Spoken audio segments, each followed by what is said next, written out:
Milí bratia kňazi, reálne sestry, drahí bratia a sestry, a oslovím aj celú duchovnú rodinu Rádia Lumen, ak medzi tým prenos naskočil.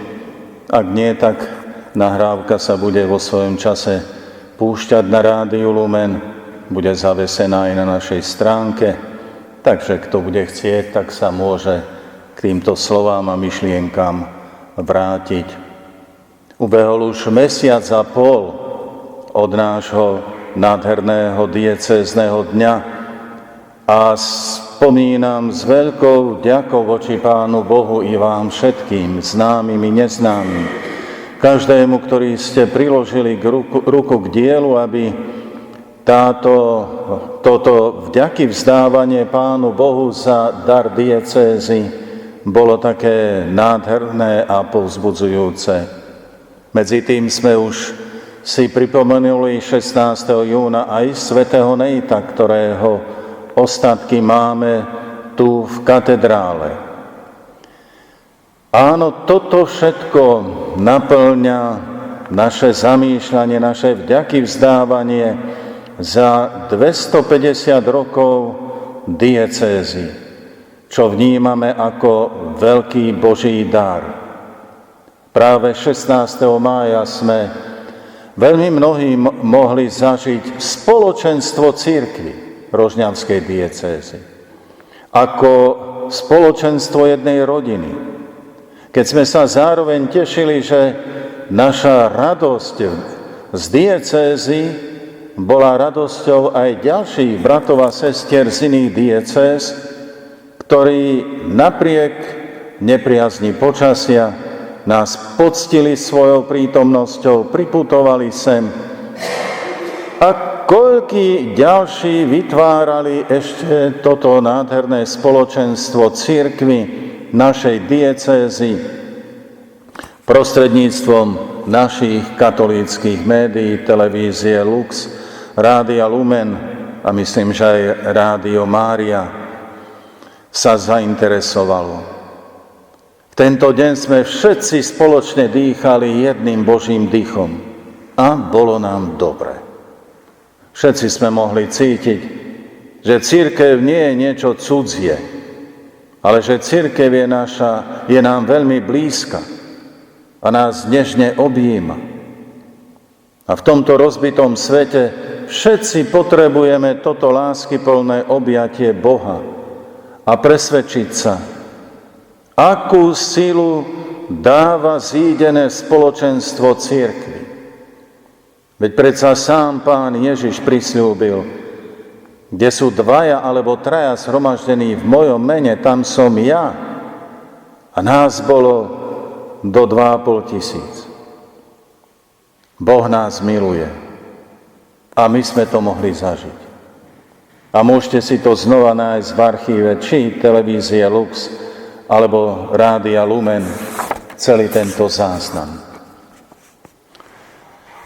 Už niekoľkokrát počas svojho pôsobenia tu v diecéze som spomenul, že my sme tu takí Gedeonovci.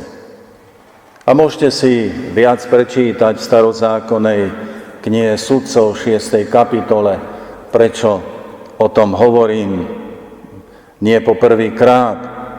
No nie je nás veľa, ale Boh koná aj cez tento počet. To, že sme Gedeonovci, sa prejavilo aj inak.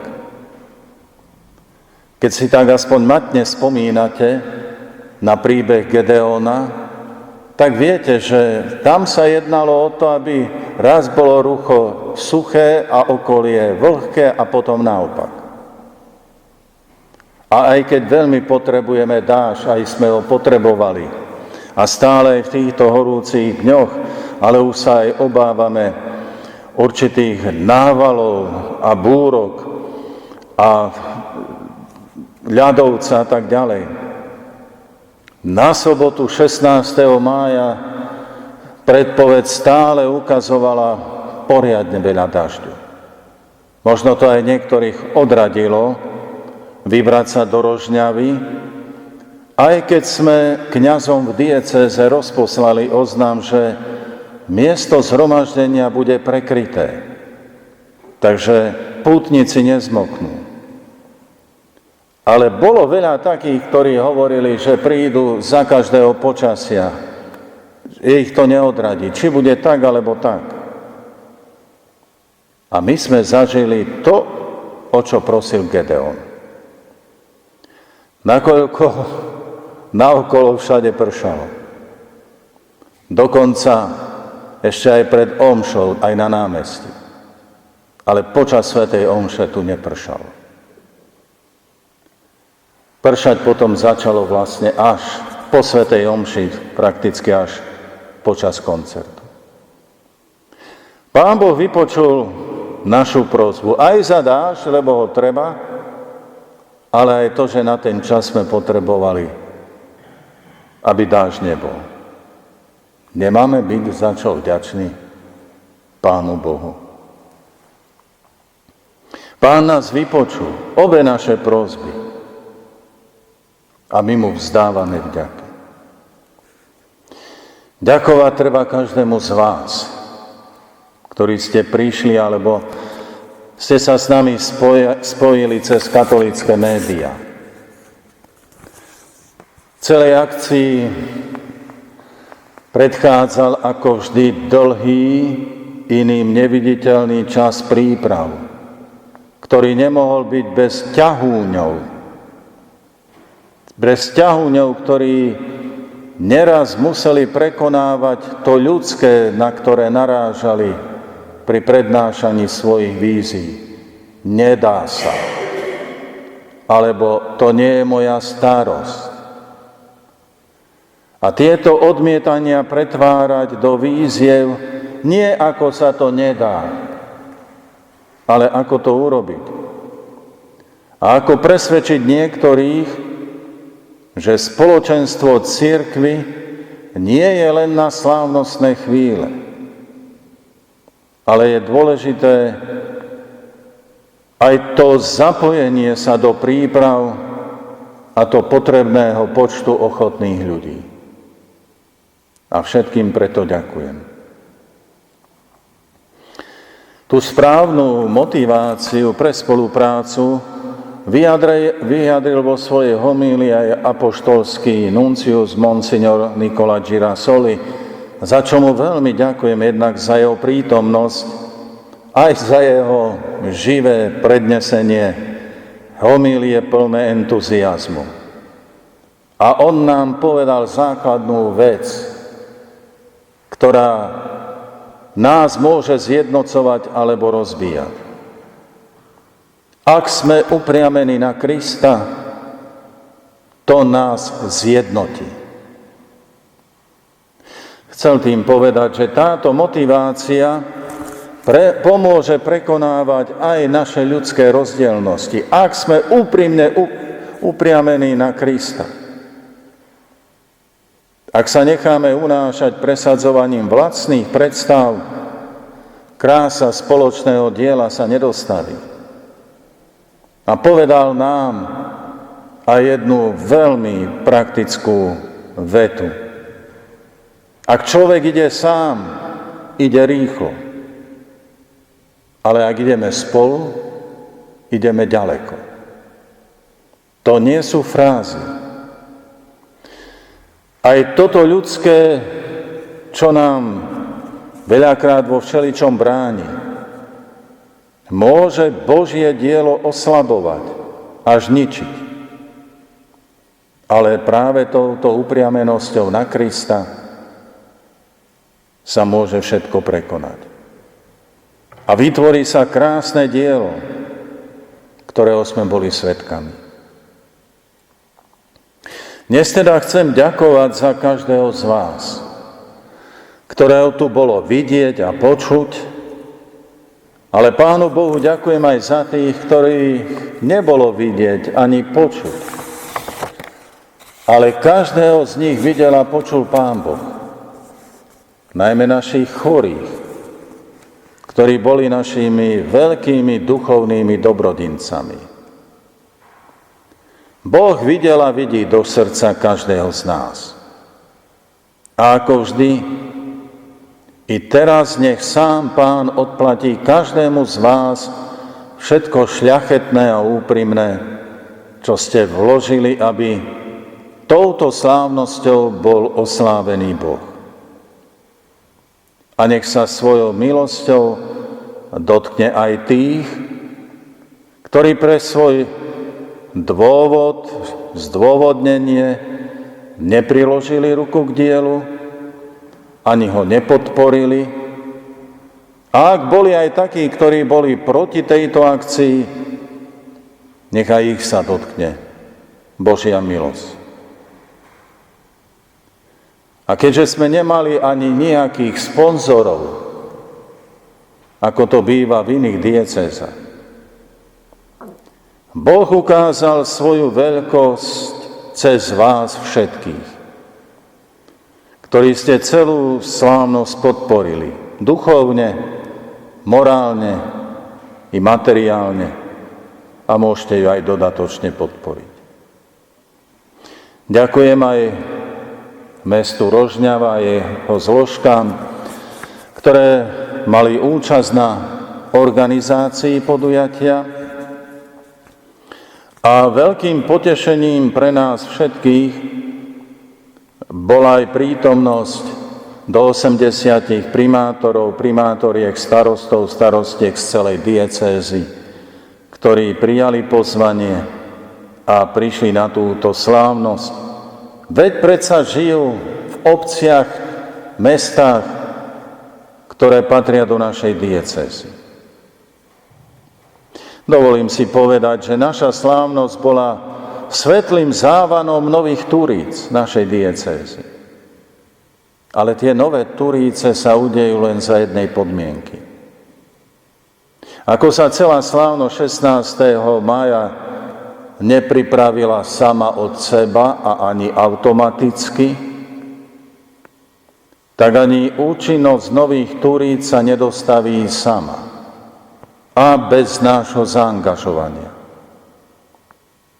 Jubilejný rok našej diecézy ešte pokračuje a ponúka aj ďalšie konkrétne aktivity.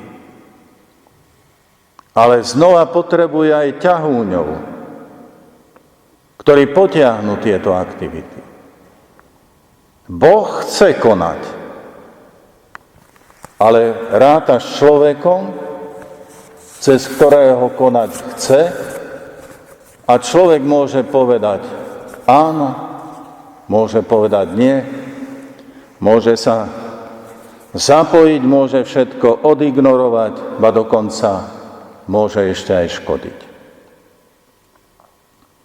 Najbližšie sa teším na naše spoločné putovanie po stopách patróna našej diecézy svätého Jána Nepomuckého až do jeho rodiska Nepomuku v Čechách, ktoré začneme toto putovanie už teraz v pondelok, hneď z rána. Iné už stanovené akcie jubilejného roka priebežne pripomenieme. Potešili sme sa púťou mužov na Úhornej 20. júna. Pripomínam a pozývam na odpust v Bôrke 19. júla úcte Karmelskej Panny Márie a potom 2. augusta na Úhornú k Panne Márii Snežnej, uhornianskej Panne Márii. Sú to udalosti, pri ktorých môžeme znova prežiť a posilniť naše diecézne spoločenstvo. A silou spoločnej modlitby vyprosiť veľa, lebo znova treba pripomenúť, kde sú dvaja alebo traja v Kristovom mene a prosia o to isté. Záruka vypočutia je istá. A o čo ako Gedeonovci, ako som si dovolil si nás pomenovať a niekoľkokrát to už pripomenúť, o čo môžeme aj naďalej prosiť, aj pri tých spomenutých iných príležitostiach.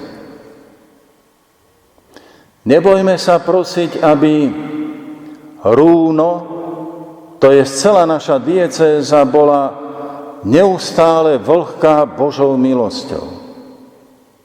Tým nechcem povedať, aby vo všetkých diecézach, ktoré s nami susedia, aby nastala suchota. Lebo zajtra, keď sa začíname schádzať večer ako biskupy na zasadnutí KBS-ky, tak ostatní biskupy by mi dali, že prosím, aby tu bolo vlhko a všade na okolí suchota viery. Nie, o to neprosím, to v žiadnom prípade. Pre lepšie porozumenie vysvetlím túto prosbu, aby nám bolo jasno. Začnime každý modlitbou za svoju rodinu. Prečo? Pretože mnohé rodiny sa nachádzajú, aj keď sú veriace, sú ako také ostrovčeky veľakrát obklopené suchotou, v ktorej absentuje viera. A keď budeme prosiť, aby aj uprostred tej suchoty viery boli rodiny,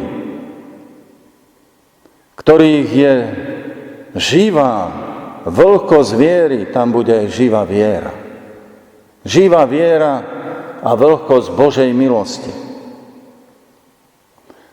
Prosme za naše rodiny, aby aj napriek tomu, že okolo nás je suchota záujmu o Božie veci, aby práve v tej vašej rodine bola naďalej i vždy bohatá vlaha Božej milosti. A tam, kde je vlaha, tam je život. To dobre vnímame aj v tomto horúcom čase, keď tak chýba dážď a na druhej strane sa obávame nejakých búrok. Dobre využijte čas prázdnin, aj v tomto smere. Keď sa pre veľa roboty často vyhovárame, že nie je čas na modlitbu a na živší náboženský život, tak v tomto čase oddychu nechajme výhovorky bokom a posilňujme svoj náboženský život. Tak, ako Pán požehnal ochotné zapojenie obetavých ľudí pred 16. májom do celej akcie,